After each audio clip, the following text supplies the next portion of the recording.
Hi, this is Sifu David Ross, and welcome to the Lion's Roar. I've been really busy, so obviously I haven't done these in quite a while, but we've reopened the school. We've started back up all the programs. I've made some changes to the programs, so there's a lot going on. I'm also somewhat in a transitory period as far as like a lot of our online stuff as I figure out what we want to do and how we want to do it. But I did want to talk tonight about something that is particularly close to my heart, a topic that I've mentioned in passing, but I want to focus on explicitly here, which is sort of what are we doing in the grand sense, and the role of and the future of Chinese martial arts, aka Kung Fu. So, if you followed me for a while, if you've ever trained with me, we have this sort of joke, but it's not really a joke, which is this movement a block or is it a strike? Is it a throw? Is it a joint lock? Is it a defense or is it an attack? And the answer is yes, because one of the things that we talk about is the strength of Chinese martial arts sometimes also becomes a weakness. It's so deep, so profound in some ways, and I want to talk about that also, but there's a lot there, especially if you train with real teachers like I have and the material that I have. I think it's the minority, to be perfectly honest, but it's certainly there. I think the fact that it's a minority is sort of the problem, but there's so much there and so much going on. That sounds wonderful until you realize that you don't know how to train it, you don't know how to approach it. So people ask me, what are you teaching now? Did you give up on Kung Fu? Are you teaching Kung Fu and something else? And the answer is, am I doing Muay Thai? Am I doing Sanda? Am I doing mixed martial arts? Am I doing fitness kickboxing? Am I doing Lama? Am I doing Shui Jiao? Am I doing Bak Mei? The answer is yes. Really, the way I see it, and my more advanced students know this, I believe that everything that I teach is quote unquote Kung Fu or Chinese martial arts, but I believe in, what we call too as expedient means, which is, well, how do we present it so that people will do it? And it's a two-way street too. It's a bilateral relationship. So in other words, it's not just how do I want to teach it or what do I think is the best way to teach it, but also what is the best way to teach it so that people want to learn it, people will stay, and people will learn it. What the teacher wants to do and what the student wants to do are frequently two very different things. We were always led to believe in traditional Chinese martial arts, for example, well, you're going to do stance training, you're going to do like a lot of body conditioning, you're going to do like the Pak Da Gong, the learning how to get hit, you're going to condition, and then you're going to learn technique. And maybe when we had this romanticized notion about what Chinese martial arts was, we were willing to do some of that training, or at least some of us were. But I think less and less as we go into the modern world are people willing to do that. In fact, I would argue that in the modern world, we have to convince people to do Chinese martial arts or almost trick people into doing Chinese martial arts because we have such a bad reputation. If people want to learn how to fight, they don't want to do Kung Fu. If they want to do like a combat sport, if they want to compete, they don't think about doing Kung Fu unless they're thinking about doing Wushu. Like I want to do pretty forms. Well, then they'll do Wushu, but that's not traditional Chinese martial arts. Certainly, if people want to learn effective self-defense, if people think about like a really hard workout, they don't think about Kung Fu anymore. And I posted recently that clip of Huey Cumberland, the Fujao Pai guy from, I believe it was the 1977 or 71. I can't remember the year right now. But there was a documentary called The Warrior Within. It's a wonderful documentary about capturing martial arts, not just Chinese martial arts, but martial arts in general in the 70s in the United States. And it has some wonderful clips. And this clip shows just how different people perceived Kung Fu then as we perceive it now. And people argue about it, but it's there. So we have to kind of think about what is the most efficient way to attract students, to maintain students. And so I argue, it's expedient means. So, if I have to say, well, we do Muay Thai in addition to doing Sanda, Some people don't know what Sanda is. Some people won't want to do a Chinese-based fighting art. Somebody just heard about Muay Thai because they watched the UFC once. It's expedient means. It's almost like white lies, but it works. But in another sense, I mean, what I teach can be used in Muay Thai. I've had people go to Thailand and fight full rules. But again, we're dealing with larger concepts here. Now, to be bluntly honest, when I was first started to train fighters and when I was starting to produce fighters and we were doing first, ironically, we did MMA first and then we shifted back into Sancho. And then we pioneered what became known as Sanda. And then we started doing MMA. I was teaching stuff that maybe some people didn't think of as Kung Fu. Very basic stuff, because basic stuff wins fights. But you have to understand something. For example, one of my most famous or infamous stories is the people that I trained statistically knocked out so many people in New Jersey that the New Jersey State Athletic Commission put us under investigation. And they investigated us for 2 years. And they ultimately couldn't, we weren't fixing the gloves. We weren't doing the wraps incorrectly. We weren't doing any of that. We were using Ulick waist power and, the centerline theory and, 3 harmonies to line up the punches. And so we were hitting people really hard. So I can teach you jab and cross. And some people would say, well, that's boxing. Some people would say that's Muay Thai. But my friends that do boxing know that the way we do straight punches isn't exactly like you do it in boxing. And my friends that do Muay Thai know that the way we punch isn't like exactly how you do it in Muay Thai. We do straight punches for fighting, but we use the principles. It's still Kung Fu. It just, if it depends what your worldview is, what your perception is. If you think you have to be wearing silk uniforms and be speaking in a foreign language to do Chinese martial arts, well, maybe not. If you think you have to do forms to do Chinese martial arts, well, maybe not. But what I would argue is, the first pillar form, Siu Lohan, has charging punches, big bow, forcing step with chun chun. It's jab and cross. It's also remarkably like, I've put my kids now in a Shotokan karate class because it's the best class available to them, and they're doing Oizuki and Gakuzuki, which is the same thing. One of the things I picked was, I'm not going to teach them myself. It's the best lesson I ever learned from my instructors. Don't try to teach your own children. But I had to find something that I thought was correct, worthwhile, and not something that I'd have to undo or would do damage to my children.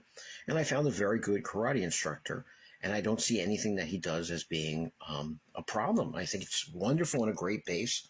And let's be honest, a lot of us in the Chinese martial arts started off in what they call the hard styles. That was especially true in the 70s. When I talk to people like Ralph Mitchell and Phil Redmond and some of the people that, are the giants that we stand on their shoulders, so to speak, we talk about the fact that how many people in the 1970s and 80s that were doing Kung Fu had a background in what we call a hard style, like karate, and judo, and, had learned boxing and were tough, and, that was part of their Kung Fu. So I think that everything I'm doing is Kung Fu. And I just think it's not even marketing. Marketing makes it sound commercial and it makes it sound like it's only about selling a product. I think it's, like I said, it's expedient means. You have to meet the student at the level that they're willing to receive when you think about it in that Buddhist term that it comes from. But then people ask me, well, but how do you do that? Like, you have one class that's supposed to be a fitness kickboxing class, and you have another class that's supposed to be a Muay Thai or a Sanda class, and then another class where you're quote-unquote doing Kung Fu. And when you're doing Kung Fu, it looks like some weeks, because I'm posting stuff literally right out of the classes sometimes. I'm always amazed that people can't produce content, especially in this day and age when we have a cell phone and all you have to do is turn on the cell phone. But I'm literally posting footage right out of the classes. Well, sometimes it's Lama, and sometimes it's Shui Jiao. Sometimes it looks like it's Bak Mei or Xing Yi. And again, going back to that first thing, well, is it Lam Pai or is it Shui Jiao? And the answer is yes. Is it Bak Mei or is it Xing Yi? And the answer is yes. I've long maintained that Chinese martial arts are more similar than they are dissimilar. If you realize that historically speaking, and of course I wrote that book on the history, pardon me, but if you talk about the history, all Chinese martial arts came basically from the same place, and that same place was the military. All right, I get into a lot of trouble because people have these visions. Tonight, somebody was posting on one of the Kung Fu forums about how Kung Fu is about becoming God, literally, like a little disturbing. But Chinese martial arts were originally military arts, and they all came from the same place, and that's why certain terms like Pek or Pi show up over and over again. Certain terms are used over and over again because they were military terms and everyone learned them. And when they went back and did whatever it was that they did in their villages and made it civilian martial arts, it carried over the stuff that they learned. So they all came from the same place. Now, of course, whether you're in the North or in the South, and as years went by and as people mixed methods and stuff, we got the traditions that we got and the systems that we got, even though, 90%, 95% of what we do now is very recent developments, which is just the mishmashing and recombining of older stuff back together and different people's looks. But it's all the same stuff, and so it shouldn't surprise people.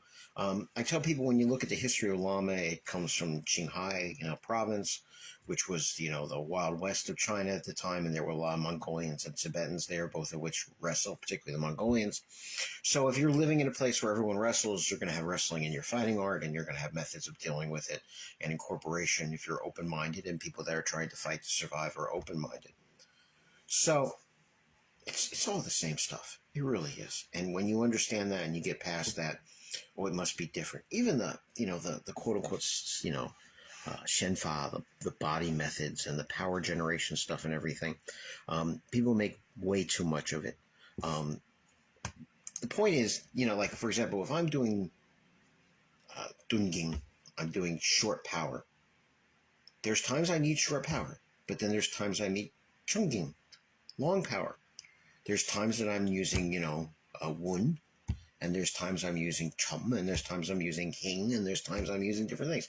These are, one of my favorite phrases is if you go on a construction site and ask somebody which is better, a hammer or a screwdriver, they're going to give you a really strange look. And that strange look is because they're a tool. Better at what? If you're trying to knock a nail into something, a hammer is better. If you're trying to screw something in or something out, a screwdriver is better. I mean, and then there's saws and drills and, all kinds of other tools. It's overstated. And again, that goes more directly to the commercialization of Chinese martial arts, which people don't seem to want to admit. But our ancestors, the Chinese masters of our lore that we worship and adore and idolize, were engaged in a commercial market selling product. I mean, look at Chung Wai Chung and his marketing of his Kung Fu. There are so many people like this. There's so many things going on like this. So, again, if you're trying to sell a hot dog across the street from another hot dog vendor, you don't say, our hot dogs are the same. It doesn't matter. Our hot dogs are special. Our hot dogs have a secret sauce. Our hot dogs, have the best buns. How do we market things? But in the end, they're all hot dogs.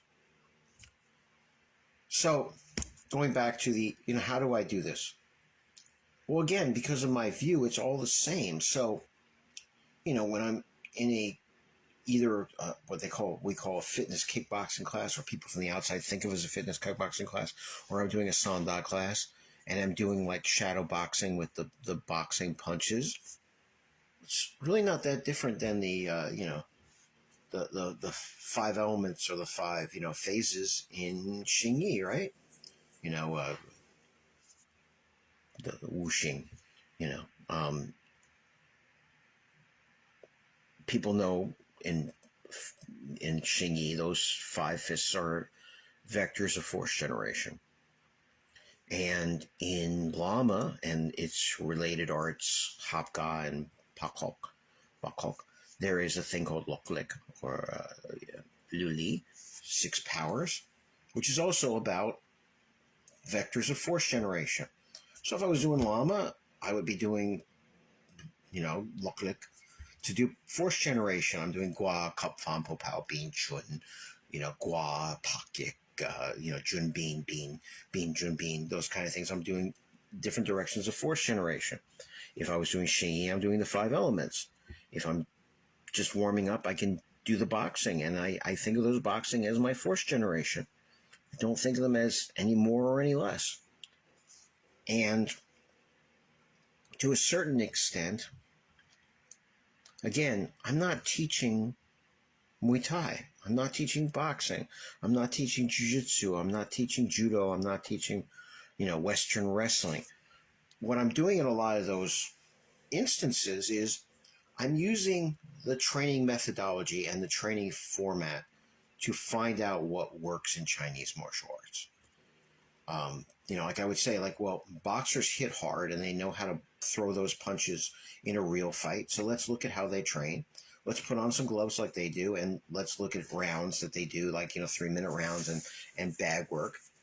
But let's apply that not just to the straight punches, the hook punches, the uppercuts, and the overhands, but the spinning back fists and the elbows and the more kung fu kind of techniques that we have. When you add in elbows and knees and kicks, well, you're not doing boxing anymore. But let's look at Muay Thai, Thai boxing. How do they train? And, we see that they have the kicking shields and they have the Thai pads, and they do partner work and they do clinching, in the gyms. And so let's adopt that training format to develop our skills. But for example, I do side kick and back kick, which are not really classically accepted Thai techniques. And of course, we do kick catches into throws and stuff that are not. And it's the same thing with MMA. Well, MMA is a useful venue. It's a useful tool. It's a useful format.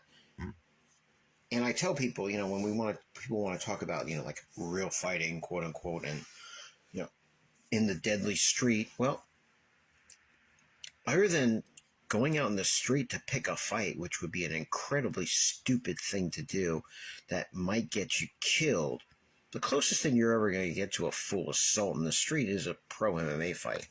And I've had people that have done them and frequently say to them, did you think there was anything easy about that? No, you had some guy that was really trying to hurt you. And in some ways, it's worse than a street fight. It's worse than a street fight because you have a guy that was training for this fight. Not only has a technique coach, but has a conditioning coach. He's strong. He's well conditioned. He had maybe opportunity to look at your fight footage and prepare for you. But again, I'm just trying to create a practical, relevant, efficient, effective, I don't know how many other words like this I can find, way of training Chinese martial arts. But ultimately, I would say everything I do is Chinese martial arts. Now, I do have to frame it to a certain extent. When I talk about the history of Shuizhou, I talk about how it transferred from effectively a kind of sport, like a rural recreation kind of thing, to during the Guoshu era, the Republic, and at the Central Guoshu Academy, with Ma Liang and then, Cheng Dongsheng, turned into a method that was modified and converted almost to a form of Chinese judo, with judo being a big influence, so that it could be used for police and military training. So it's not like, Tianjin or Beijing, Shuizhou, which is still viewed as basically, the sport. Cheng Dongsheng's book had defense against bayonet and, chokes. And Jing Xingping's curriculum had, judo moves because, he was a fourth degree black belt in judo who had cross-trained in judo. But as I look through it now, for example, there's a move that's one of the 84 that's clearly left over from the sport move, and I wouldn't do it now because with people with jiu-jitsu, I'd be putting myself into a really bad choke situation. Just like, some of the ways that we used to take people down off of kick catches, I wouldn't do anymore because if somebody has jiu-jitsu, I'm putting myself in a bad situation. So you have to modify things. Just like in war, war used to be, arrows and swords and spears, and the swords changed. They went from Jian to Do, from the straight sword to the what they call the broadsword, or the sword. Um, in the West, we had the rapier take over from uh, the slashing blade. Well, even in unarmed martial arts, we have to change, and we saw that in judo and jujitsu. What Brazilian jiu-jitsu people do is really judo. It's not classical jiu-jitsu, which focused on things like also what to do, like grappling armor, and where to put the knife so it would fit in between pieces of the armor and things like that. It's judo, which was a modernization of those methods with the context of the modern state and the modern civilization and the needs of the modern civilization. And a lot of what was done in the Central Wushu Institute was also for that. And that's my argument also, which is that, every major Chinese martial arts teacher, respected Chinese martial arts teacher of the time, if you look through it, was progressive and willing to make their martial art contemporary and relevant. So why shouldn't we do that now? Why is that suddenly, a crazy idea? Well, it shouldn't be. Shouldn't be at all. So that's what we're doing. So what I'm trying to do, and again, part of the transition stuff I'm talking about is I'm not sure like how to do programs. Like I've done books. I kind of want to always do like the master book or the master videotape series, and I'm not sure how much I'm diverting myself from the more practical, hands-on stuff of running the school and getting people into the school so that bodies are actually training. I have sort of a complete as it probably ever get outline of everything that if I had my way, I would teach people and want to pass on. And I'm not sure how much of that's realistic, especially at my age, especially with the world we live in. But I'm not sure what to do with it. And that's sort of related to this, which is that I'm going to teach what I can to try to keep as much of it alive as possible. But there's a lot in there. And, sometimes I think like the best thing to do is go back to the way I was training the fighters, which is just show the most efficient, most effective stuff. Because sometimes I'm showing stuff because it's traditional. And it's something that I could do and, people that trained a long time could do. But I'm not seeing people train the way we used to train. We used to train, 5-6 days a week. Now I'm seeing people once or twice a week. So I have to figure out what the best way to do this is. But I still maintain that the project is to create a relevant, modern, progressive Chinese martial art, even if I'm using expedient means sometimes, and even if I'm definitely borrowing the training methods of non-Chinese martial arts like judo, Western wrestling, boxing, Muay Thai. But I think it's a worthy endeavor, and I'm going to keep doing it. As always, guys, if you have any questions, you can send them to me directly. I'm going to be re-editing this, but I hope you got something out of it, and good night.